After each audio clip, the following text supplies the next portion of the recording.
Hello, Carl speaking. It's Mr. Carl Wacken. Speaking. Hi, Mr. Wacken. It's Adam Cook calling from Barclays. Is now a convenient time? Well, I suppose it is. Yeah, should be all right. Let me see if I can Okay. get to a bit more private place. Well, yeah, okay, I think.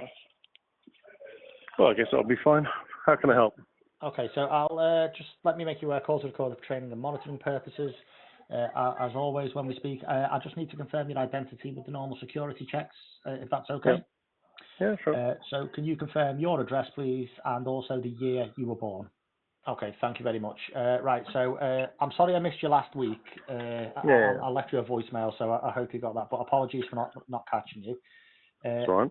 As it happens, last week I was just really going to kind of put our call off until this week, because when we last spoke, I was going to put a proposal to our management to get them to agree basically to allow you to just make payments on an ad hoc basis, because I know we spoke about the problem you had is you're willing to pay, but the income and expenditure form says you can't afford it, and we refuse it, and then it just turns into a big merry-go-round. And it goes a big merry-go-round. Everyone gets stressed about it, and we don't get anywhere. Okay, right. So there's a letter on the way to you confirming all of this anyway. But basically, what they've said is, given the fact that we've obviously spoken at length now, and you during the whole time me and you have been speaking over a few months, you've been making overpayments anyway, regardless of whether they show as affordable on paper or not.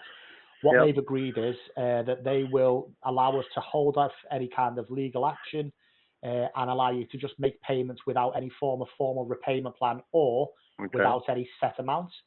So basically, what the letter is going to say is, providing you are making a payment of an affordable amount to clear the arrears each month, so it might be 400 one month, might be 100 the next month, whatever.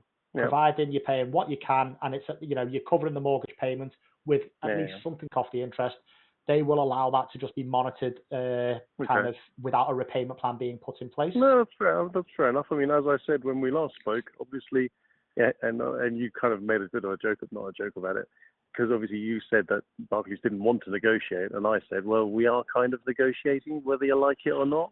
Yeah.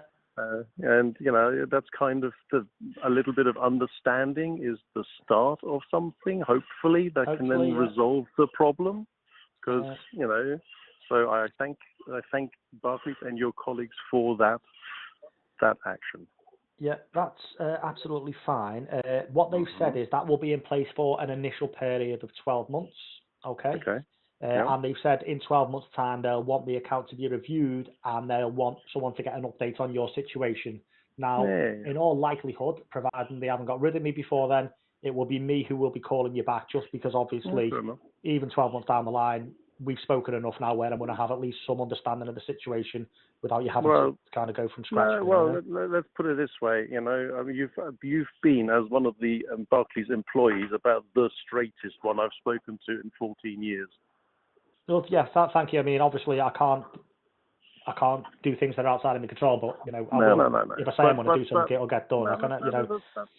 That's fair enough, and I'm the same. But so now we need to move on to the next step, because in 12 months' time from now, I don't want to be having this conversation anymore. So, can Barclays now, or can you find your colleague who's responsible for the bits that are still outstanding? Because I've been through the box of crap you've sent to me, and there's nothing in it that I want to look at again. So your company still has not answered my questions. Okay. So and this email nonsense that you've sent through to me that I can look at on my account. Well, you closed my account. I can't even get onto that, and my wife can't even get onto it on her account. So that's a nonsense as well. So what do you mean? Sorry, when I said it was uploaded to the well, we can't get at it. We can't get at it. We can't see it, and I'm quite tired of that bit now.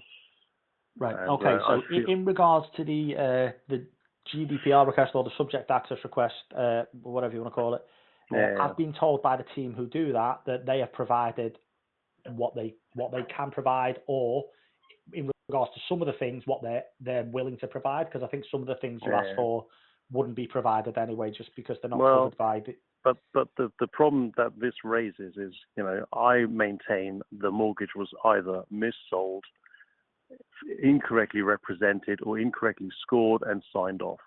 So I can't go back to the financial advisor because you won't show me what he says he presented to you. He's given me his copies that I have, but I can't see what was presented to the bank.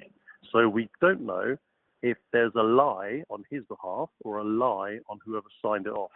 So you're effectively, Barclays, not you, Barclays are effectively stopping me from fixing the problem that is driving me a little bit around the bend.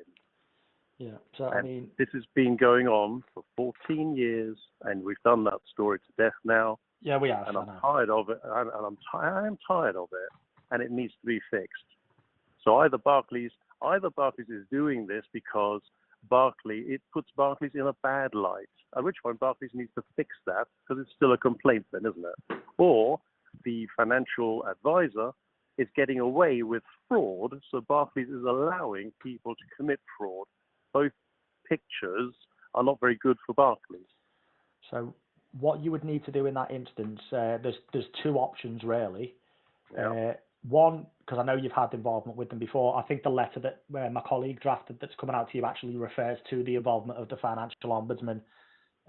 Anyway, but they don't want to look at it anymore because they're saying it's out of time. Okay, so then what's not out of time then? Okay, is the fact that you feel that the information that the bank have provided you does not meet the criteria covered by General Data Protection Regulations. So you would then have the right to go to the Information Commissioner's office.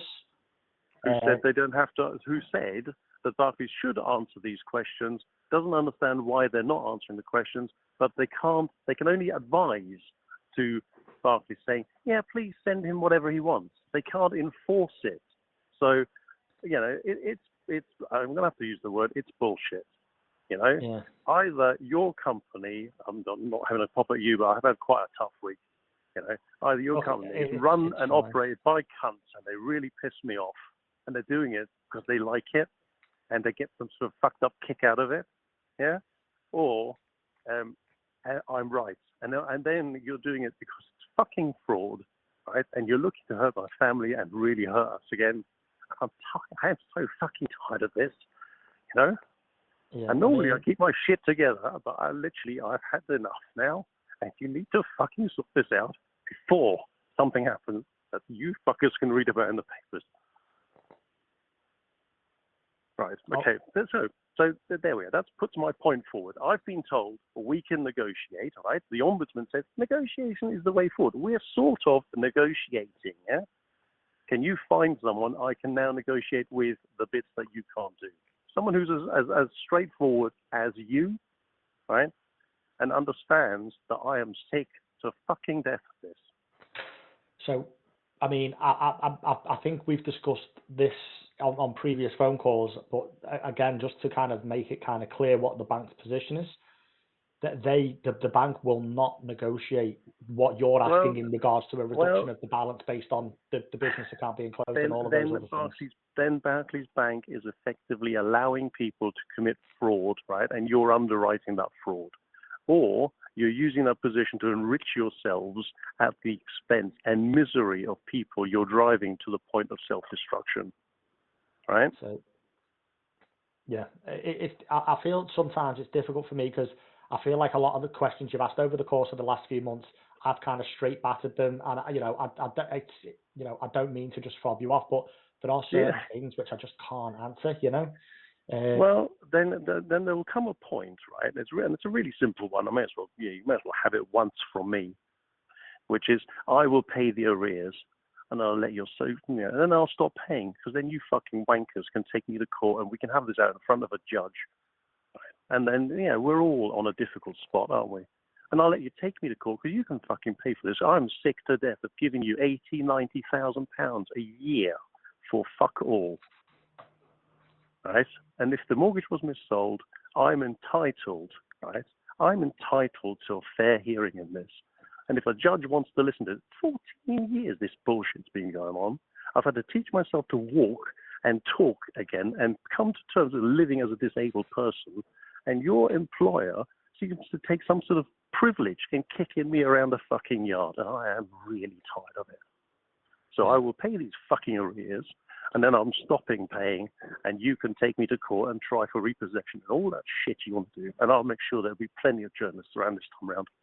Yeah, and obviously, I mean, you don't need me to tell you, but you would have the option if you wanted to actually start your own claim and do it that way to bring How can I, when you take every single penny I scratch and scrape together?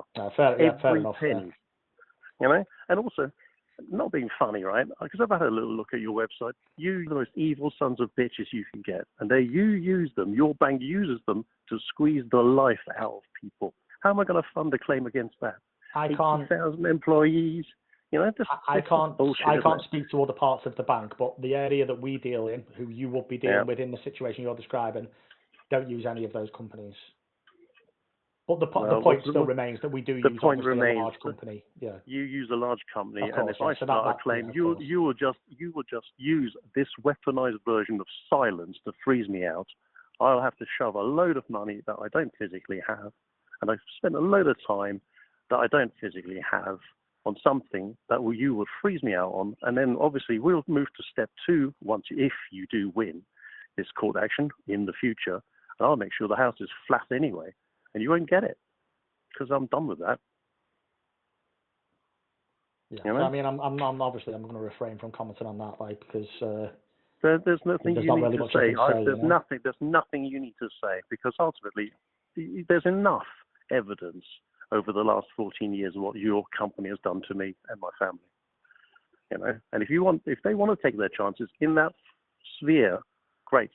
I'll be writing this little up on my little blog. I'm getting quite nice hits on that. I'm getting quite good numbers on Twitter, and I'm now on LinkedIn with your CEO. So you know, let's see where that goes. Because I mean, your bank is the most complained about bank pretty much on the planet. You know, and the fact you seem to almost your bank, your employer revels in that position, I find fucking amazing. And your shareholders must be arseholes as well, because you know you're doing this to people for no other purpose than you're screwing a fiver out of them. So you know, again, I thank you for your time. I look forward to getting this letter. I'll ping you once I've got it. I'll ping you through a home service thing saying I've had it. That I've explained this to my wife, and I will take the position forward. I'm currently in a court case with my neighbour who floods our house in which we live with sewage. Has there been any progress on that since we last spoke? Because I know that's been. We've had the